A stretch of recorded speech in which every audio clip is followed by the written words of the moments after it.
This is the first time I've paddled Prospect Creek. And I'll be honest, I didn't know what I'd find. شوف ما شافت عيني كله صغير وكبير كله ميت متوفي. This big, beautiful being expands and contracts as the architecture of this place, like if Mother Earth is the architect. And where does the water go? Into our creeks. Most of us never see where the water goes.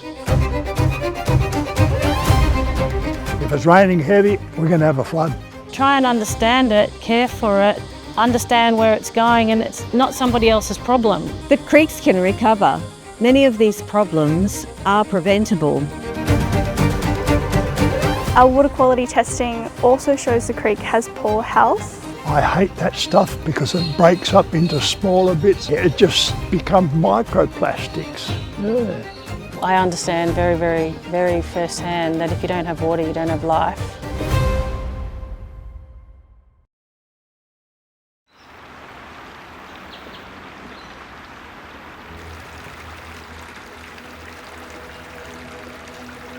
From here, on the water, the creek feels calm. You hear birds and small splashes. You see reflections of trees and sunlight streaming in. You might even forget you're in the middle of the city. Once boating and swimming were popular here, now there's hardly anyone on the water. It feels peaceful, a narrow ribbon of water behind fences and backyards, next to footpaths and under busy roads. As you paddle along, the creek starts to tell you its story.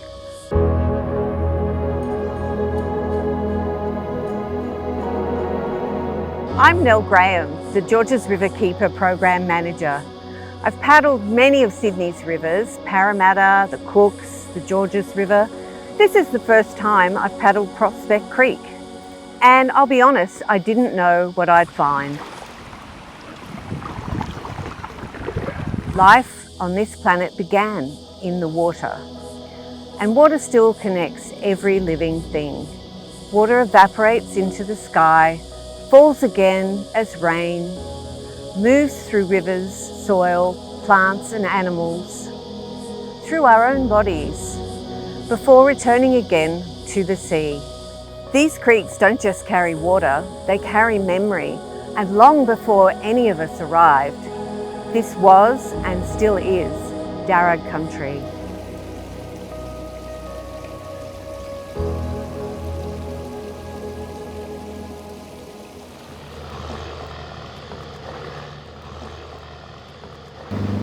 My name is Bernadette Hardy, but everybody calls me B.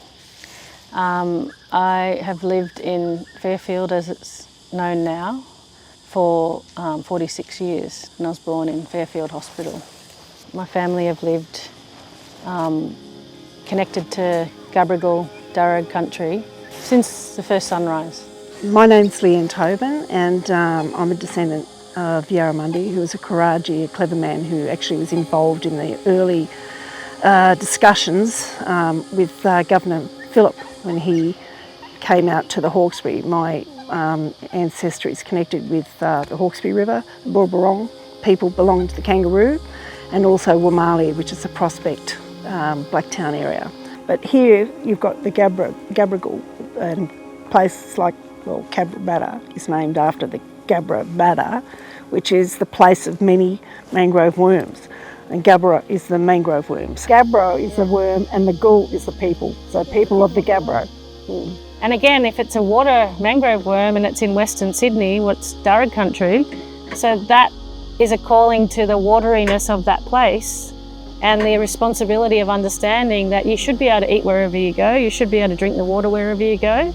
And Fairfield's not known for water. Like if you talk to your friends or even, you know, teaching students and they say I'm from Cabramatta or Fairfield, I'm like, well, you're from one of the most wateriest places in Sydney. When we understand sort of Western Sydney or Darug country and understand how important it is to love and care for water, then like every part of Western Sydney is a small little waterway somewhere. But I think it's really important to honour at the moment that by you wanting to care for the river, you've brought back two custodians who love each other, whose whose ancestors loved each other, who were probably terrified within a native, taken off the river, put into the native institution, forced to learn Western ways. So we're still here together. Like that's quite special, I think, for us to share together. Fairfield City is one of the most culturally diverse communities in Australia. More than 100 countries, more than 80 languages. For many families here, water holds memories. Tôi tên là Phạm Bích Thủy. Tôi đã sinh sống ở vùng Fairfield này trên 25 năm. Tôi là một người tị nạn đến từ Việt Nam. Tôi rất là thích vùng Fairfield. Rồi tôi mua nhà ở Fairfield thì sau nhà tôi là có cái con rạch. Và cái con rạch đó nó đổ ra sông Trọt của Fairfield và Liverpool. Là một nhân viên xã hội thì Bích Thủy làm việc đi tham quan những cái park ở trong hội đồng thành phố Fairfield, rồi mình đi những cái dòng sông đặc biệt là dòng sông Georges của Fairfield. Thì nhóm tụi này nói chuyện với những nhân viên mà chăm sóc park, chăm sóc công viên, chăm sóc dòng sông. Cái gia đình của Bích Thủy và con gái thì cái tên của Bích Thủy đó nó có nghĩa trong tiếng Anh là crystal water, và cũng có nghĩa là cái giọt nước, cái nước trong. Bích Thủy là cái giọt nước trong, và rất là có cái duyên đủ cái duyên để mà mình sinh sống ở cái vùng Fairfield với sông rạch và cây cảnh, rồi nó gần gũi với thiên nhiên. Thì cuộc sống bây giờ của Thủy và gia đình rất là hạnh phúc.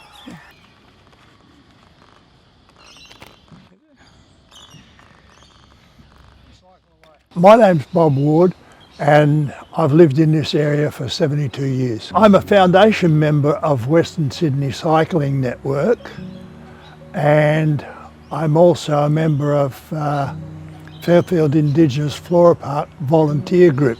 When I was a tiny little boy and I had to go to Canley Vale Primary School for kindergarten, and my mum used to put me on a bus to go down to Canley Vale because I lived in Canley Heights, and sometimes I'd get up to mischief with my mates. Instead of catching the bus home, we'd go and have a skinny dip in Orphan School Creek, which was across the road from our school but behind Adams Park. Yeah. In the old days, the creek was reasonably clear unless it was straight after heavy rain and it'd be all muddy. But sometimes when you're swimming, there were little mud gudges, I think they call them gudgeons or something, swimming around with you. So you just had to be careful you didn't swallow the little fish.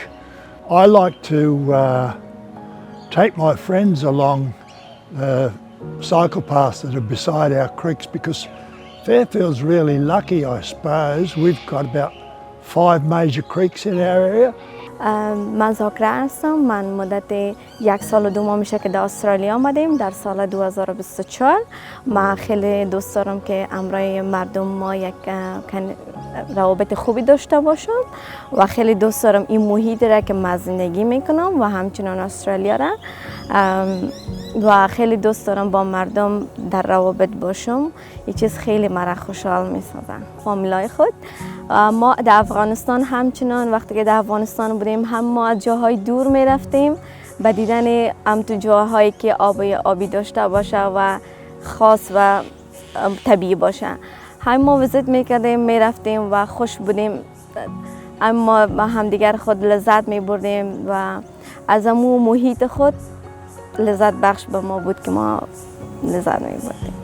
اسمي جورج زكريا، ساكن بفيرفيلد صار لي 9 سنين. والله الصيد يعني لي كثير، لأنه من صغري أنا هوايتي كانت صيد. أنا اسمي أفنان، صار لي عايشة في فيرفيلد 8 شهور. تركت بلدي في عمر 26 سنة، انتقلت على أستراليا بشهر 4 2025. حالياً أنا بدرس مساعد معلم وبشتغل كمان ريتيل أسيستنت. المي بتعني لنا كتير في بلدنا، في عائلتي، في ثقافتي. دائماً كنا نقول إنه المية هي الحياة، بس للأسف إنه المية بالنسبة لعائلتي هي كانت مشكلة كبيرة. أنا من الأردن، والأردن هي تاني دولة في العالم بتعاني من فقر في الماء، فهذا الشيء كان يأثر كتير بشكل سلبي على حياتنا لأنه ما كان عندنا مي بشكل مستمر. لكن للأسف إنه أنا جاية من خلفية من بلدي كان في عنا أنهر، للأسف ما بقدر إنه أقعد فيها، مجرد إنك تقعدي أو تسترخي هذا الشيء ما بتقدر تحصليه. أول ما وصلت لأستراليا بعد وصول بيومين، أول مكان زرته كان هو نهر جورج. فلأول مرة وقت شفته أول شيء حسيت براحة، حسيت بنظافته، شميت ريحة نظافة. كان المكان بالنسبة لإلي مثل صورة فنية محطوطة قدامي.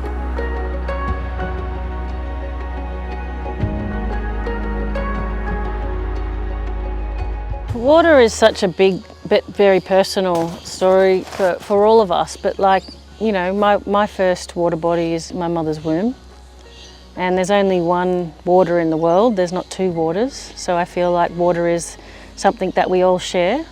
It comes in many forms, so on the Cumberland Plain it's very misty, it's very foggy, it's very watery in different forms.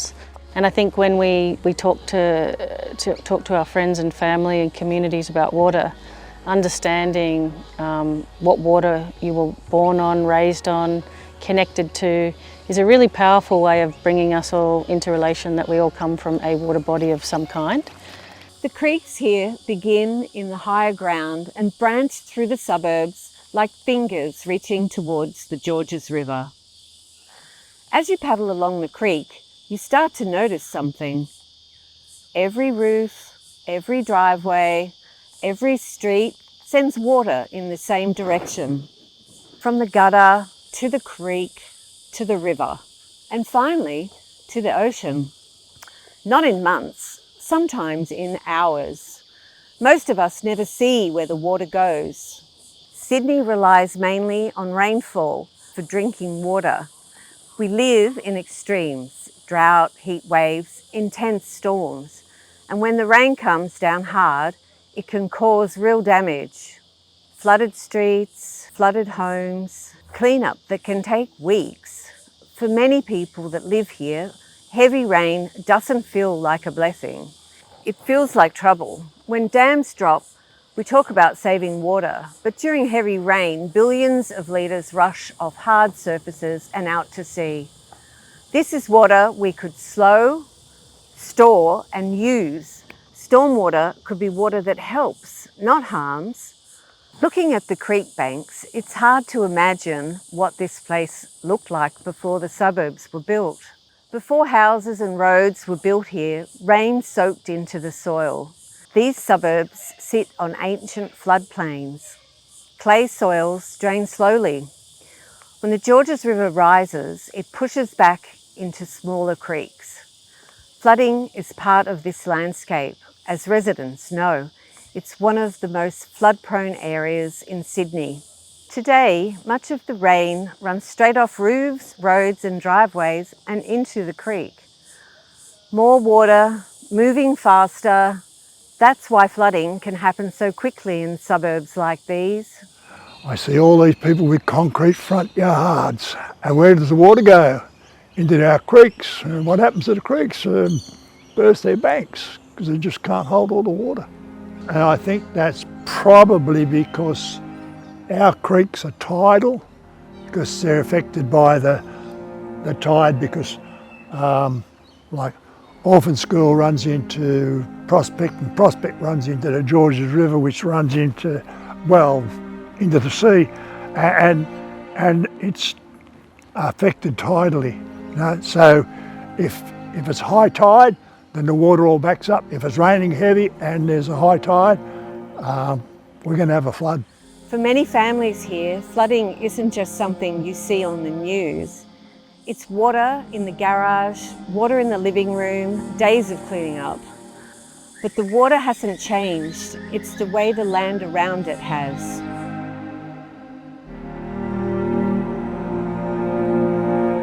In days gone by when there weren't people wanting to live here, probably would have been a whole lot more trees. I'd say that perhaps it was a lot like our Indigenous Flora Park, you know, that there was a lot more tree cover. But now that we have people here, you know, the trees get taken out so that there's somewhere for people to live, you know, so they can build houses and build yards and build sheds and have nice green parks where people can play. If the way we built our suburbs made the problem worse, then the way we design them can make it better. We can slow the water, store the water, and give it space to soak into the ground again. This big, beautiful being expands and contracts and will always expand and contract here, because that's the way it's been as the architecture of this place. Like if Mother Earth is the architect, these things have been placed within areas where there's a fear around water now, like how are we going to get out if it floods? If you shift that fear into, well, how am I going to live with this place so that I understand where my water's going and where my stormwater's going, and I'm understanding the impact, where we understand that the mangroves are our greatest friend. They store all the carbon, they do all the hard work for us. Like this incredible system can regenerate. If you can hold that water in the atmosphere longer, it's going to do, you know, like if you've got more trees, water's not just in the earth and in the rivers, but if you're holding it in the atmosphere, it's going to do all the work for you. So rather than worrying about your insurance premiums going up, try and understand it, care for it, understand where it's going, and it's not somebody else's problem, you know? Like all the stormwater is connected to one pipe, connected to one pipe, connected to one pipe, and we'll shove it where no one sees it. It's everyone's responsibility to go and see where their water's going.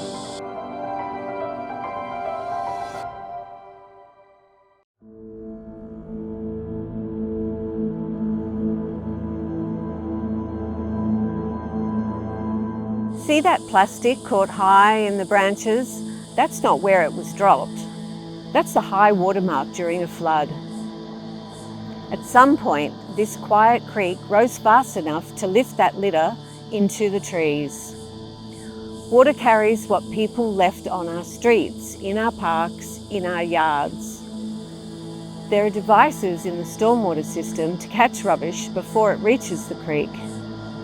Litter booms, gross pollutant traps, screens inside street drains. They collect tons of pollution every year. But during heavy rain, the system can be overwhelmed. Plastics get through. Soil and residue washes past. Oil, chemicals and nutrients often slip through. Thì khi mà Thủy thấy không biết bà con nào bỏ cái lon, bỏ cái bọc ni lông, rồi cái trô lầy đi xốp cũng để đại trong bụi rậm, hoặc là bỏ mấy cái lon nó trôi nổi trên sông rạch, thì mình cảm thấy rất là buồn.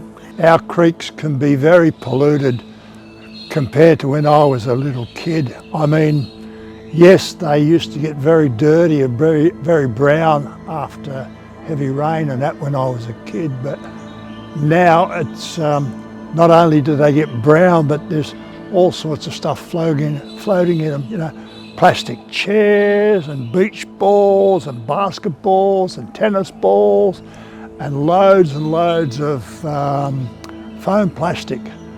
I hate that stuff because it breaks up into smaller bits and just keeps breaking down, and it doesn't go away. It just becomes microplastics. Yeah.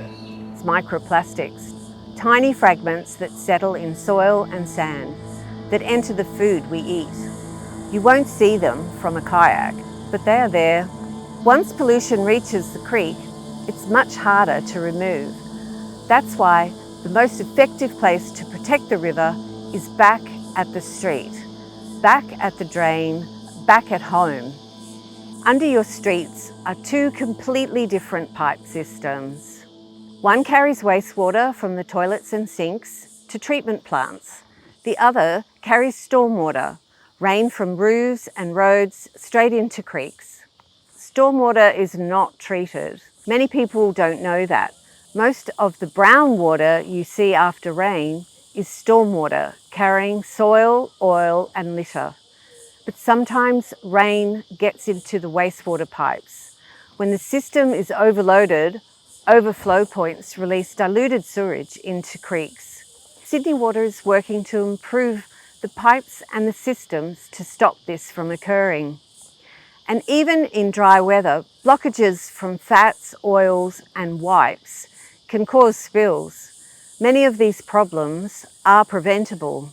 The river carries more than what we can see. It carries plastic and sediment, but it also carries the effects of the way we have changed the land. And sometimes, after heavy rain, those changes show up in the colour and smell of the water itself. Sometimes, after heavy rain, the creek turns very dark. That's often a black water event. Floodwater washes leaves and plants and debris into the river. As it breaks down, it takes oxygen out of the water and produces a strong smell like rotten eggs or stagnant water. Fish can suffocate. Black water is natural, but clearing vegetation and speeding up runoff can make it worse. It's amazing how it can change. Sometimes the water looks nice and clear and I can actually see the stones on the bottom. And then there's other times when it's got a definite stink to it and it's black. كنت أطلع على جورج ريفر. نهار من الأيام طلعت وشوف ما شافت عيني. كله صغير وكبير كله ميت ومتوفي. من جو النار طالع فوق المي. كلهم هذول صغار وكبار سمك رايح فالموضوع. But fish are only part of the story. Scientists can determine the health of the creek by measuring how clear the water is, water temperature and acidity, riverbank condition and other factors. Small water bugs also tell us a lot about the condition of the water. Some species can only survive in clean, oxygen-rich streams. Others can tolerate pollution and low oxygen. By looking at which water bugs are present and which are missing, scientists can quickly tell whether a creek is healthy or under pressure. I'm Fung. I'm an environmental scientist at Georges Riverkeeper. When we sample the water bugs at Prospect Creek, we mostly find species that can tolerate tougher conditions.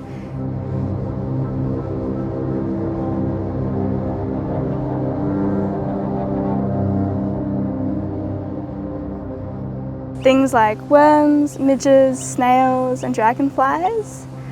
In healthier creeks we see more sensitive species like mayflies, stoneflies or caddisflies. Our water quality testing also shows the creek has poor health. But creeks can recover.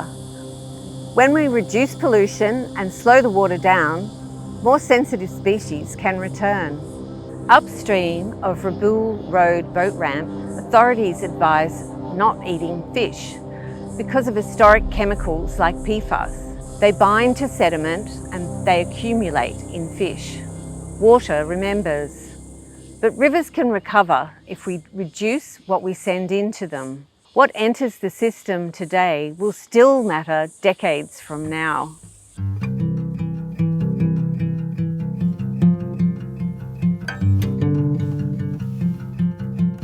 Despite everything, there is life still in these creeks. Eels move silently beneath the surface. Herons and cormorants stand watch along the banks. Fish swim under the surface. When we ride beside the creeks, it's rather nice if I can stop and show somebody a water dragon beside the creek and the water dragon jumping into the water and swimming across to the other side. And I say, see, they're survivors because they can run and they can swim. In this water sample, we're looking for life. It's called environmental DNA, or eDNA. Every animal leaves tiny traces of genetic material behind in the water. Fish, frogs, eels, even mammals that come down to drink. We filter the water and analyse those traces in a lab.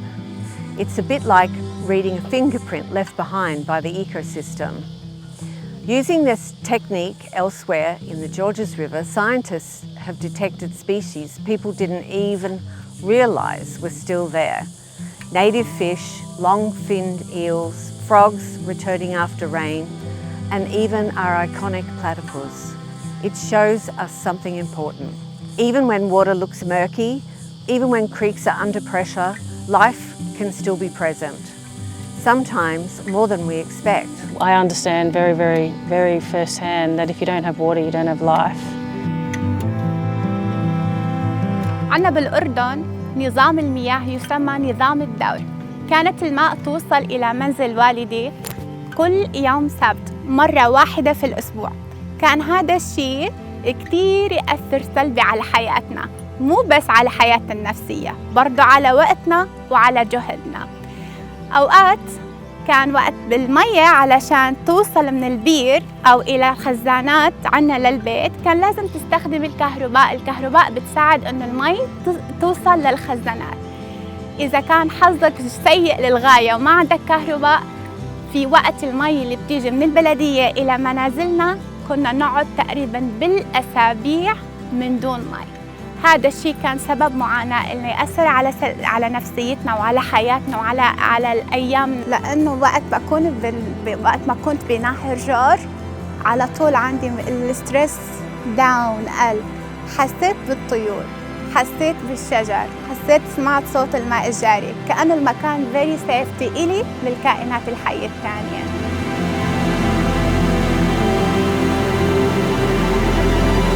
I worked in a hospital and I saw a lot of sick people. And probably you could say that if we looked after the environment better, then there wouldn't be as many sick people. Some environmental thinkers say we humans have more than one body. The body we usually think about, and another that surrounds us, the forest, rivers, soil, and air that sustain life. When our environment is healthy, we are healthier too.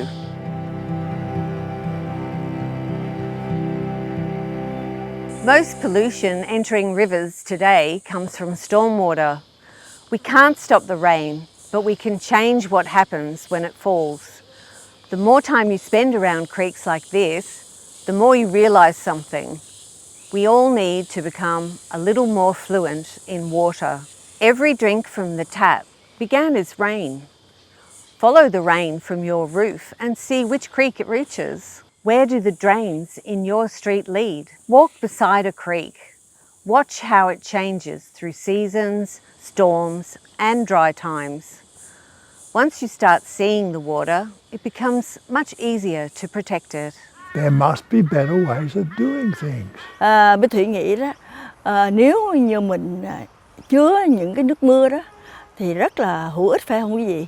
Mình có thể tưới cây, mình có thể giặt giũ những cái khăn lau ở nhà bếp, rồi mình có thể rửa xe nữa, phải không quý vị? Mà quý vị thấy rồi, nước mưa rất là trong mà nó rất là mát, thì tại sao mình không chứa nước mưa để mà mình sử dụng lại, mình xài được? Mình vừa tiết kiệm được nước mà mình vừa không có tốn tiền và được xài. Quý vị có đồng ý với Bích Thủy không? Dạ. When we sweep instead of hose, less sediment enters drains. When we pick up pet waste, fewer bacteria reaches creeks. When we keep fats and wipes out of pipes, we reduce overflows. When we collect rainwater and plant native species, we slow runoff. Thousands of small actions repeated across suburbs add up.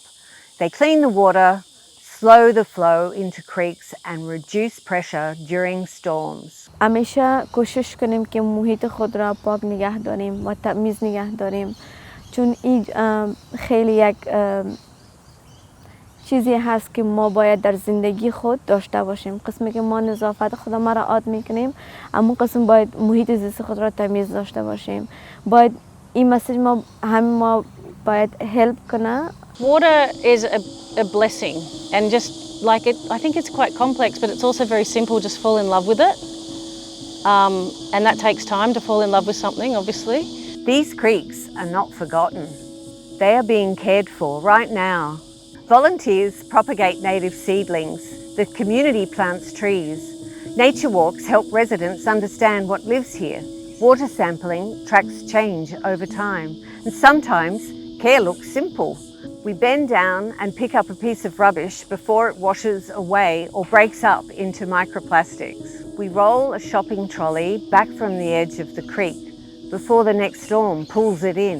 We make small choices at home, in our gardens and on our streets that reduce plastic and keep pollution out of the water. These actions matter.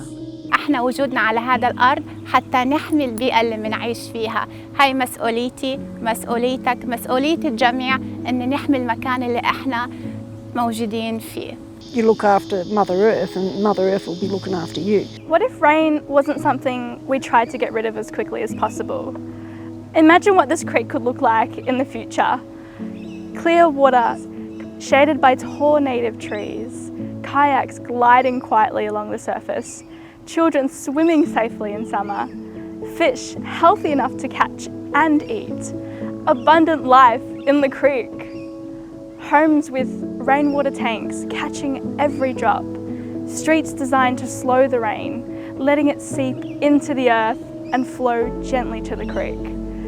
Suburbs known for thriving waterways, where shady creeks cool the air on hot days, where living backyard streams make our neighbourhoods resilient, beautiful and desirable, where residents understand how water moves and work with it. This future won't happen by itself. It starts with what we do now.